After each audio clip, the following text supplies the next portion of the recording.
Un encuentro con su palabra, porque secase la hierba, marchitase la flor, mas la palabra de Dios permanece para siempre. Con ustedes, el doctor José Ricardo Arias Quintero.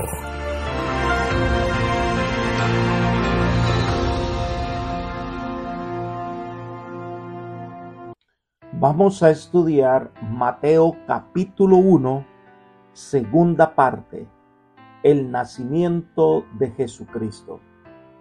Te invito a orar. Padre nuestro que estás en el cielo, te alabamos y te glorificamos porque eres un Dios bueno. Te damos gracias, Señor, por tus bendiciones, por tus cuidados. Te pedimos, Señor, que perdones nuestros pecados, que nos limpies de toda maldad y que nuestra mente esté dispuesta para recibir el mensaje de tu palabra.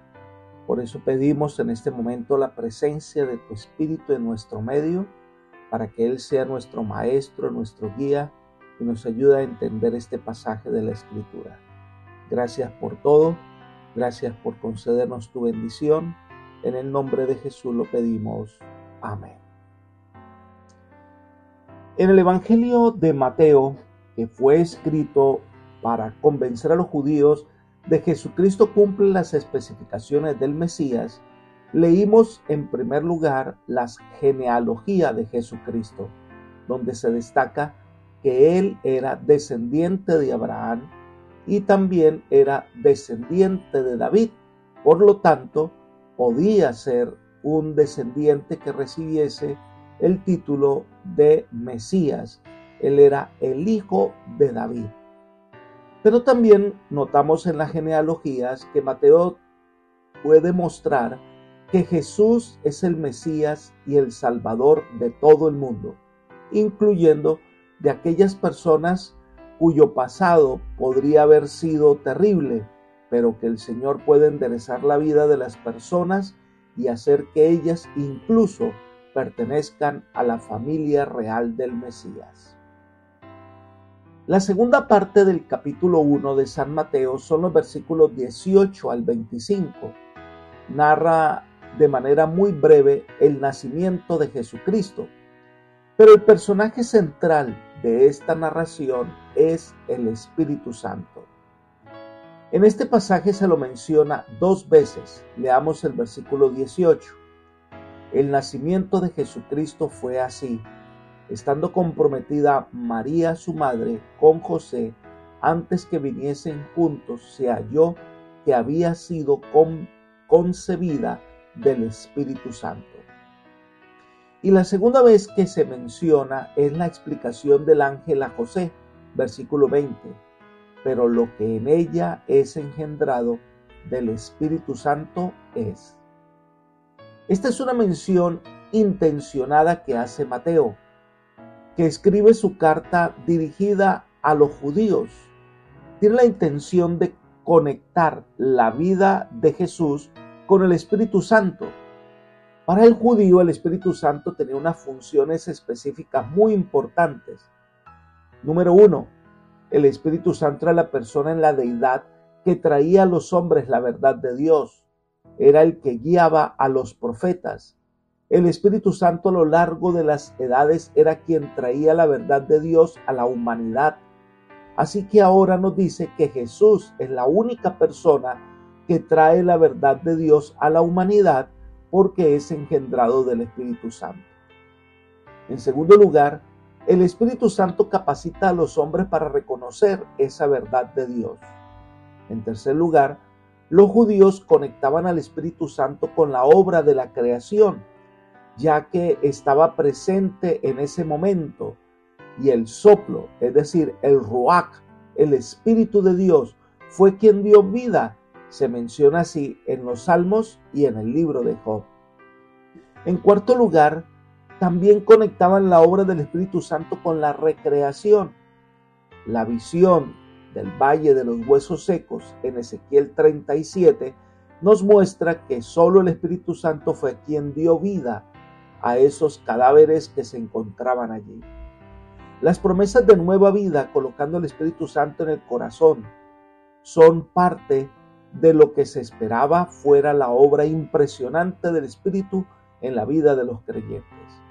Ahora, Mateo menciona que es el Espíritu Santo el agente que guía al hombre a la verdad, que le da sabiduría, que es creador, que ha dado vida. Este agente divino es el responsable de hacer posible que Cristo se humanara en esta tierra por medio de la concepción milagrosa. Por otra parte, debemos considerar que hablar de la encarnación del Hijo de Dios es uno de los más grandes misterios de la divinidad que no vamos a poder entender fácilmente y que debemos aceptar como Mateo como un hecho. Este será uno de los grandes temas que tendremos la oportunidad de estudiar por la eternidad. Debemos entender que según el Evangelio de Juan, Jesús es Dios. Juan 1:1. En el principio era el Verbo estaba con Dios y el Verbo era Dios. Y este Dios decide humanarse, versículo 14, y el Verbo se hizo carne y habitó entre nosotros lleno de gracia y de verdad. Y vimos su gloria, gloria como el unigénito del Padre. El Verbo hecho carne es uno de los grandes misterios en el plan de salvación. Pablo lo describe en Filipenses capítulo 2, versículos 5 al 7 así: haya pues en vosotros este sentir que hubo también en Cristo Jesús. Él, siendo en forma de Dios, no estimó ser igual a Dios como cosa a que aferrarse, sino que se despojó a sí mismo, tomó la forma de siervo y se hizo semejante a los hombres. Este es el reflejo del gran misterio de los siglos, el amor de Dios por el ser humano. Mire cómo lo describe la señora Elena de White. Este fue un sacrificio voluntario.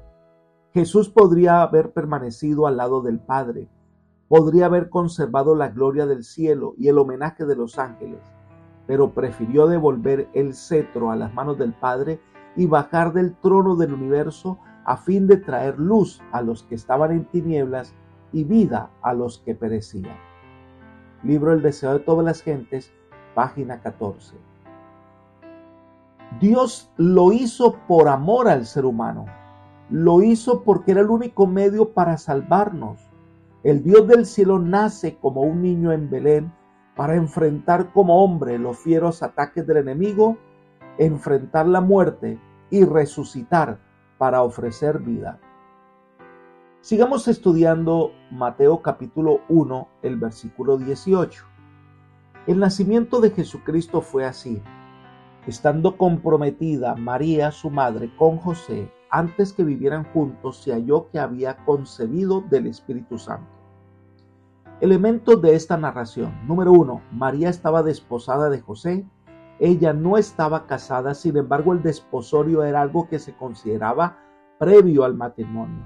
Ya era la mujer de José, aunque todavía no vivían juntos, no se habían casado.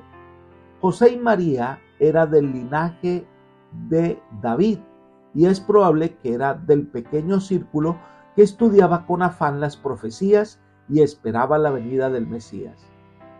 Una de las cosas que se conoce o se supone de José es que era viudo antes de casarse con María.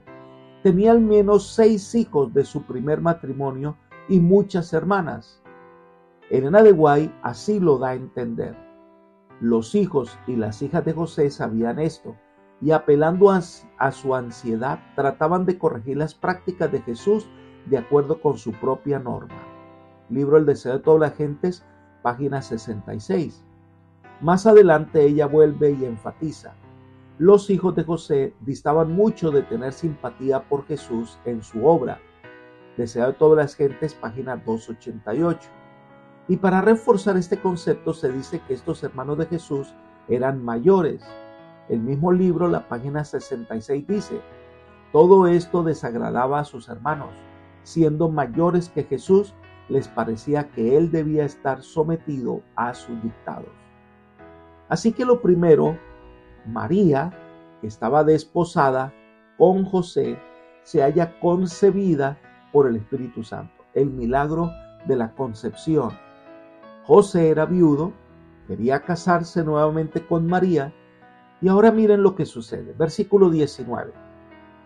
José, su marido, como era justo y no quería infamarla, quiso dejarla secretamente. José no conocía nada sobre la visita del ángel a María ni el anuncio que se le hizo. Al saber que María estaba embarazada, pues la reacción natural sería denunciarla para que fuera apedreada por adulterio. José mitigó su sentido de justicia con misericordia para con su supuesta culpable. No deseaba que aumentaran la vergüenza y el bochorno de María. La supuesta ofensa era contra él. Legalmente podía divorciarse de ella diciendo sencillamente que no le agradaba. No era fácil para él, ni lo es para muchas personas, aceptar una historia como la de María. Pero para aquellos que conocen que para Dios no hay nada imposible, no desconfían de la narración bíblica. Cuando se dice que José era justo, esta palabra sirve para describir a una persona correcta, que cumple con las reglas y las costumbres, que hace lo correcto. Desde el punto de vista judío, era una persona que observaba de manera estricta las leyes de Moisés y las tradiciones rabínicas. José pudo haber preguntado si era moralmente correcto casarse con una persona que al parecer era adúltera, pero en vez de armar un escándalo, solo se alejaría de María. Piense que cuando María recibe esta comisión del Señor, no fue comprendida por quien estaba cerca de ella. María no estaba mintiendo, pero María experimentó la soledad. Más adelante, al no reconocer a Jesús como el Mesías, los judíos inventaron el cuento de que Jesús era un hijo ilegítimo. Leamos Juan capítulo 8, versículo 41. Vosotros hacéis las obras de vuestro padre. Entonces le dijeron, nosotros no hemos nacido de fornicación, un padre tenemos, Dios. Esta acusación, que permaneció en la mente de todos, posteriormente es desmentida totalmente. Jesús era el Hijo de Dios y usó a María como el medio a través del cual se iba a humanar. En ese deseo que pensaba José de alejarse de María, entonces Mateo capítulo 1 nos cuenta que el ángel vino en sueños a José para explicarle lo que pasaba. José debía ejercer fe en las palabras del ángel. Leamos el versículo 20. Pensando él en esto, un ángel del Señor se le apareció en sueños y le dijo, José, hijo de David, no temas recibir a María tu mujer, porque lo que en ella es engendrado del Espíritu Santo es. José, que meditaba angustiosamente en su problema, el ángel, probablemente Gabriel, se le apareció en un sueño mientras dormía. Los sueños inspirados son una de las formas escogidas por Dios para revelar su voluntad a los hombres. Le llama por nombre José, pero también le dice hijo de David, así que era del linaje real. Entonces le dice, no temas recibir a María como mujer. No debía vacilar ni tener dudas de la virtud de María. Lo que María le había contado era verdad. Ahora él debía ejercer un acto de fe. Por eso debía seguir adelante con lo planeado, que era desposar a María. El ángel le explica quién iba a nacer y su obra. Leamos los versículos 21 al 23.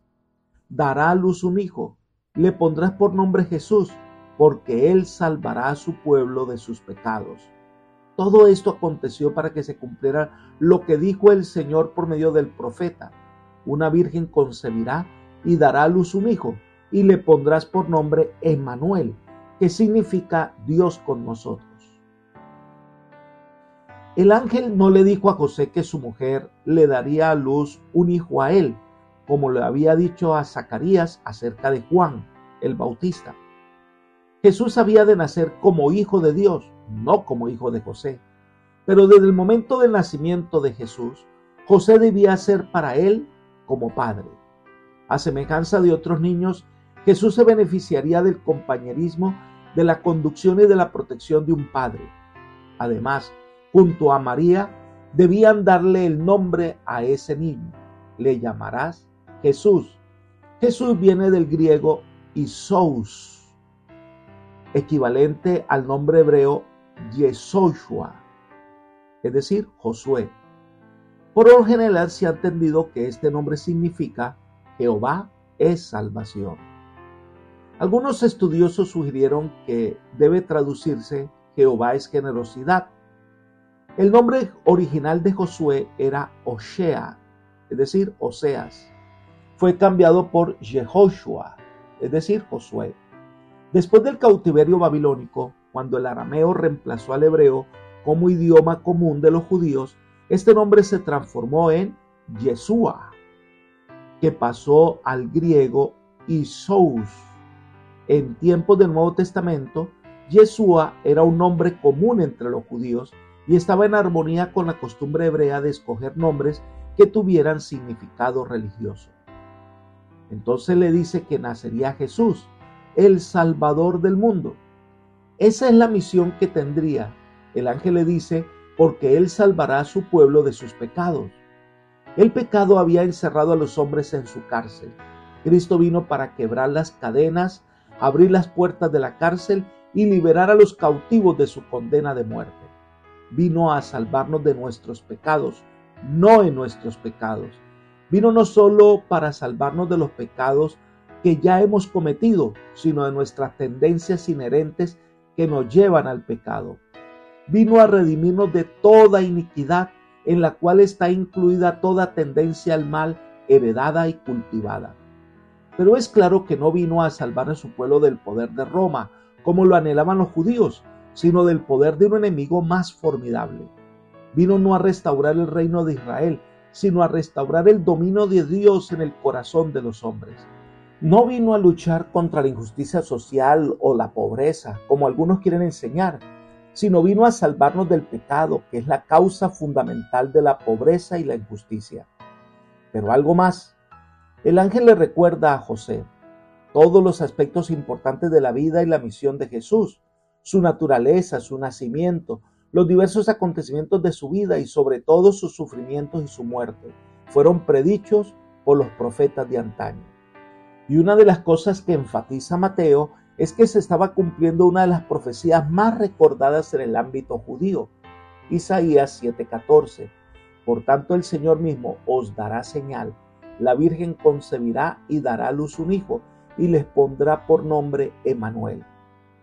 La mención que una virgen dará a luz un hijo, esto pues llenaba el pensamiento de los corazones de los judíos en la espera de la llegada del Mesías. Y Mateo enfatiza que aquí se está cumpliendo la profecía. Este hijo que nacerá se llamará Emmanuel, que significa Dios con nosotros. Bajo la conducción del Espíritu Santo, Mateo aplica la predicción de Isaías a Cristo y al hacerlo emplea la palabra paternos, que significa estrictamente virgen y ninguna otra cosa. Debemos recordar que todo el plan de salvación es un milagro, es un misterio. Este aspecto es clave en lo que respecta al plan de salvación.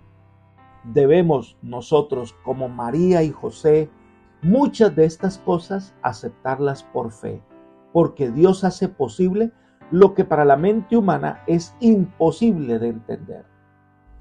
José aceptó por fe lo que el ángel le decía y siguió adelante con su compromiso con María y se casó con ella. Entonces viene el versículo 24 y 25.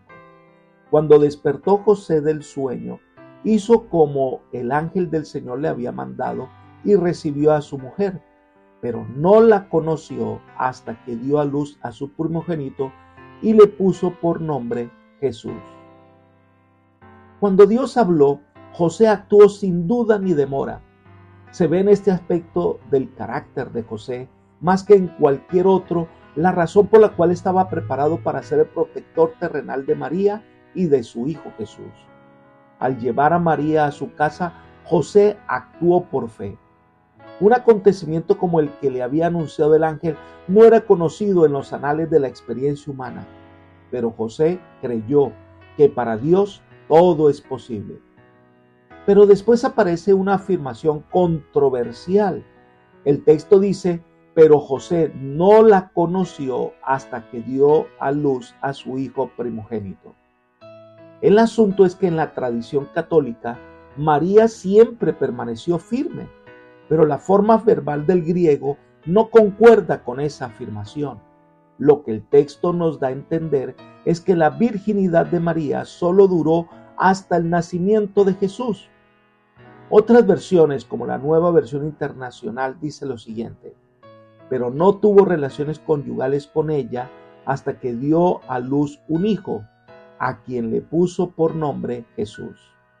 La Reina Valera antigua dice: y no la conoció hasta que parió a su hijo primogénito y llamó su nombre Jesús. Hay dos cosas que debemos destacar. Número 1, María concibió a su primogénito. Es claro que el texto no menciona que era hijo de José, sino hijo de María. Recuerden, Jesús era hijo de Dios. José era solo su padre terrenal, quien le iba a brindar protección en su niñez. En segundo lugar, esto nos lleva a entender que María no vivió con José como esposa de él hasta el nacimiento de Jesús, lo que significa que lo haría posteriormente. Ellos siguieron siendo esposos hasta que José murió. No sabemos, o por lo menos no se menciona en la Biblia, que María haya tenido otro hijo. Lo que es cierto es que Mateo se ha encargado de presentarnos un capítulo especial. La profecía del nacimiento virginal se cumplió en Jesús. Su nombre y su título es el del Salvador ungido por el Espíritu Santo. Su intención, la de Mateo, es convencer a los judíos incrédulos que Jesús sí es el Salvador enviado del cielo para redimirnos del pecado. Apreciado amigo y hermano, este capítulo de Mateo resuena en la actualidad como un llamado a ver la gran provisión que el cielo ha hecho para salvarnos del pecado. Cristo vino como Hijo de Dios para salvarnos, para redimirnos. Se vistió de la naturaleza humana para tomar el lugar de Adán y vencer donde Adán cayó y ofrecer vida eterna a todos los que lo aceptan. Es hora entonces de aceptar al Señor Jesús como nuestro Salvador. Que el Señor te bendiga y te guarde y te guíe por sendas de paz, es mi oración por ti. Amén.